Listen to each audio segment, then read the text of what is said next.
We take a little journey to southern Minnesota. You want to? Let's go. All right. You might recognize this face from social media. This is John O'Sullivan. He's a Minnesota native and a professional tour guide. So he has taken his skills, he's taken his talents to TikTok, where he now gives 1-minute tours of spots all across the state. We welcome John O'Sullivan back to Minnesota Live this morning. John, good to see you. Hi, Thank you. welcome again. Good to be back. I think when a lot of people think of exploring Minnesota, the most people head north. They think, well, let's go north. There's a lot in southern Minnesota as well that sometimes, Absolutely. I'll admit, does get overlooked. I'm a proud Mankato boy. So There you go, I'm you know. representing the South. You know the deal. And you started your tour in Worthington and were asked specifically to go to Worthington. Why was that? Well, the governor's office called me. Well, the DNR called me. The Department of Natural Resources called me because apparently Governor Walz is on TikTok and found me on there. I'm not just on TikTok. I'm on Instagram and Facebook and all the rest.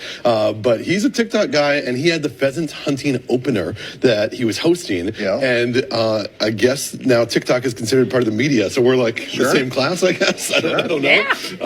And so I got to go down there. They put me up for the night and wanted me to talk about pheasant hunting. But what I found when I got there was just completely a different story, and it fascinated me. Yeah, so some of the things you're talking about with Worthington was just simply the demographics that I think some people might be surprised by. I bet unless you've been to Worthington, you probably think that it's like a very kind of white, Protestant, Scandinavian, Minnesotan place.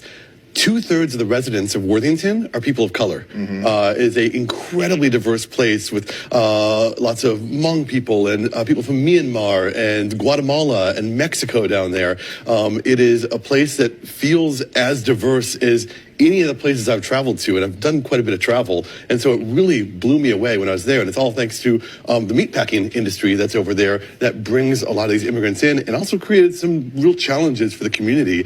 The video that I did on Worthington, my account is called 1-Minute Tours. I actually had to do a 10-minute version of this video because it's such a dense, complex, and fascinating story down there. Huh. Worth checking out then for sure. Yeah, absolutely. Okay. John, tell us what you learned about Iowa and how Iowa became a state. Yeah, so when you're in Worthington, you're like right next to the border, right? Yeah. And so I just drove on down to that sign that says, welcome to Iowa, which I have to say, not as good as the welcome to Minnesota sign. I think we do a better The feeling wasn't the same, huh? Well, we do a grander job. There's just kind of a sad little plate over there where we have those big minutes. I got a little state pride when I was down there. But the border of Iowa is an interesting one because Iowa comes before Minnesota. Iowa is older than Minnesota. Both states were split off from the Wisconsin Territory, which is one of 5 original Western territories. And when Iowa decided where their borders were going to be, they decided initially they wanted the border to go all the way up to where the Twin Cities are today, and then the southern border where it is. But then they also said they wanted to be on the Mississippi and Missouri rivers, which makes them a very wide The young state. Iowa was being very greedy. They were getting ahead of themselves, right?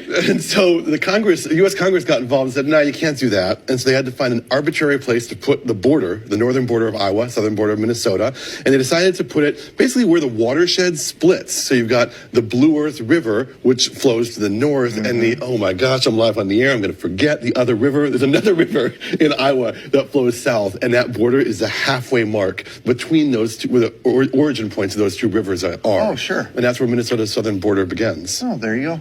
Anyone else interested in the fact that like some borders are totally curved and dimension and others are completely straight lines? I argue that Minnesota has the sexiest border of all 50 states. We have everything. We've got the straight line on one side. On our western side, we have a little hump over there. We have the Lake of the Woods that goes up, and then we have that nice curvature, the curves going. I think the sexy border. Never really thought about it that way, but yeah, okay. You may never look at it the same again, folks. So southern Minnesota, you've got a couple of towns that may or may not be surprising to some folks, the pronunciation of them. Yeah. New Prague is one of them. Not New Prague. New Prague. I mean, I used to give tours in Prague, so I have like an affinity for this place. And I find it really endearing that we have these immigrants, these farmers who have come from afar and they want to pay homage to their roots, to their past. And then us Minnesotan Scandinavians look at that name and say, how do you say that? And then we've just all decided that it's New Prague, which any Czech people would be shocked at.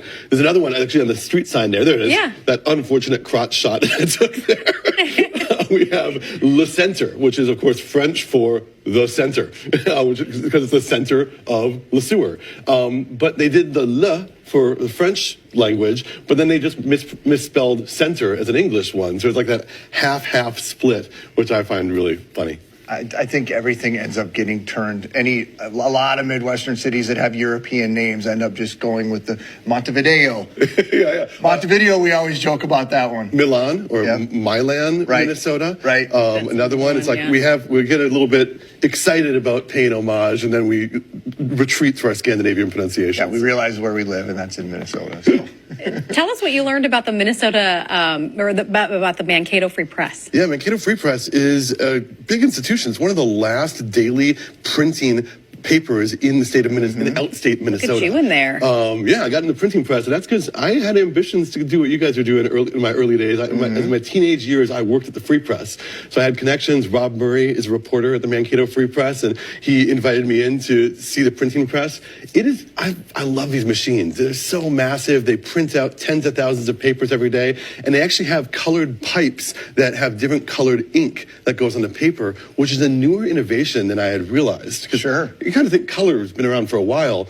Newspapers didn't go to color until the 80s and 90s. USA Today was one of the big bold ones. Yeah, I remember. 1982. Yeah. People made fun of it for being the picture book of newspapers. Right. And the New York Times held out until 1997 until they put a color photograph. They put Janet Reno on the cover. That was the first one. was the first color Interesting. one. But the Free Press is proudly in color, and you can see these colored pipes going all over the place, printing out the newspapers every single night. And Mankato's where you're originally from. Yeah, I grew up in Mankato, went to Mankato East High School, and go back there all the time. My parents are still there. What's a hidden treasure in Mankato that people may not think of? Oh my gosh. Well, there's a place that if you, again, with spellings, if you look at the spelling, it's Pagliai's Pizza, but it's Pagliai's is how we pronounce it, because we have that Italian pronunciation. yeah. And their pizza is the Palace Pizza. Pagliai's Pizza is where I go to as much as possible, unfortunately, for my Oh, brother. that's good to know. Yeah. I wasn't aware of that place. So awesome, Thanks John. for a Well, little thank history. you. That was a lot of fun. Thank you. It's fun. We went south. Yeah, of course. We always Next, go north. next we'll do You go north. north a lot. Maybe. Okay. Thanks, John.